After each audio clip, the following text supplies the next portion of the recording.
काल दत्ताभाऊ मेघे गेले. राजकारणात राहून समाजकारण करणारा एक अत्यंत मोठ्या मनाचा माणूस गेला. दत्ताभाऊ मेघे रूढार्थाने राजकारणी असले तरीही राजकारणातील छक्के पंजे त्यांना माहिती नव्हते.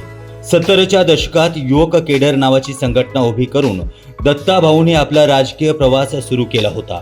अत्यंत साधारण परिस्थितीत असलेल्या कुटुंबात दत्ताभाऊ यांचा जन्म झाला. ज्या ठिकाणी आचार्य विनोबा भावे यांनी आपला आश्रम उभा करून निवास केला त्या वर्धा येथील पवनार येथे त्यांचा जन्म झाला. बालवयातच महात्मा गांधी आणि आचार्य विनोबा भावे यांच्या कर्तृत्वाचे आणि लोकोपयोगी कामाचे त्यांना निरीक्षण करता आले. पदवीधर झाल्यावरती सुरुवातीला त्यांनी विमा अधिकारी म्हणून काम केले. त्यानंतर 1978 सालामध्ये शरदचंद्र पवार साहेबांनी पुलोदची स्थापना केली आणि दत्ताभाऊंना आमदार नसतानाही मंत्रिमंडळात घेतलं.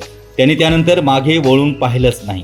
सत्तेत असताना त्यांनी शिक्षण क्षेत्रात काम करण्याचं ठरवलं. त्यासाठी नगर युवक या संघटनात्मक संस्थेची स्थापना करून मेडिकल कॉलेज, इंजिनिअरिंग कॉलेज आणि अनेक शिक्षण क्षेत्रातील मोठमोठ्या गोष्टी अस्तित्वात आणून त्यांनी दैदित्यवान उंची मिळवली. दत्ताभाऊंनी योजनाबद्ध रीतीने शिक्षण संस्थेचा विकास केला. त्यामध्ये अतिशय अतुलनीय असं यश मिळवलं. राजकारणात सत्ता पदावरती असतानाही त्यांनी जे समाजकारण केलं ते निश्चितच महत्त्वाचं आहे. राजकारणात 1978 पासून सतत दत्ताभाऊ मंत्रिमंडळात होते. त्यासोबत त्यांनी विरोधी पक्षनेते म्हणूनही काम केलं. 1991 ते 99 पर्यंत नागपूर, रामटेक आणि वर्धा मतदारसंघातून लोकसभेचे त्यांना प्रतिनिधित्व देखील केल्यानंतर पुन्हा 1999 ते 2004 पर्यंत ते मंत्री होते. 2004 मध्ये राज्यसभा सदस्य आणि त्यानंतर पुन्हा वर्धा मतदारसंघातून खासदारकी अशी त्यांची विलक्षण कारकीर्द होती. दत्ताभाऊ विदर्भाच्या राजकारणात मानाचं स्थान मिळून होते, कारण राजकीय कामासोबत त्यांना सामाजिक क्षेत्राशी फार जवळचा संबंध होता. सामाजिक क्षेत्रासोबत त्यांनी जे समाजकारण केलं आहे ते न विसरण्यासारखं आहे.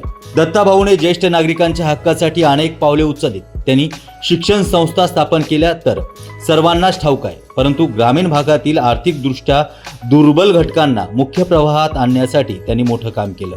नागपूर आणि वर्धा जिल्ह्यात त्यांच्या संस्थाद्वारे सर्वसामान्य नागरिकांना कमी खर्चामध्ये वैद्यकीय उपचार मिळू शकले. तसेच त्यांच्या शिक्षण संस्थेत त्यांनी कितीतरी विद्यार्थ्यांना अगदी मोफत शिक्षण प्रदान केलं.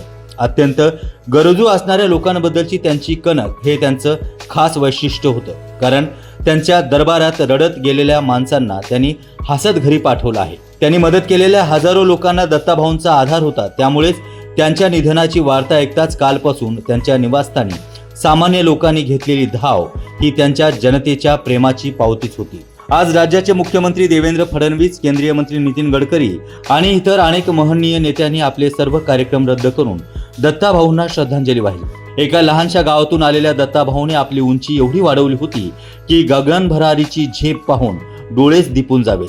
आज त्यांच्या निधनानं सर्वसामान्य जनतेचा आधार नष्ट झाला आहे. शेवटी 1-2 वर्ष वगळता सतत जनतेशी त्यांची नाळ जुळलेली होती. त्यांच्या घरी आलेला कुठलाही व्यक्ती कधीच निराश होऊन परत गेला नाही.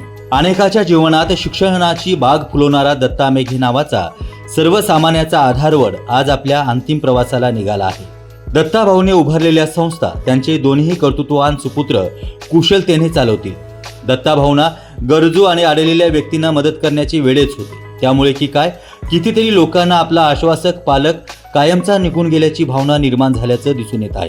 त्यांच्या लोककल्याणकारी सामाजिक भान असलेल्या कर्तृत्वाला मानाचा मुजरा करून आम्ही त्यांना शोकाकुल मनाने श्रद्धांजली अर्पित करतोय. आज कर्तृत्वाचा हिमालय आणि दातृत्वाचा महासागर गेल्यामुळे अनेकांना अनाथ झाल्यासारखं वाटतंय. त्यावरून त्यांच्या कार्याची महती सर्वांनाच कळेल.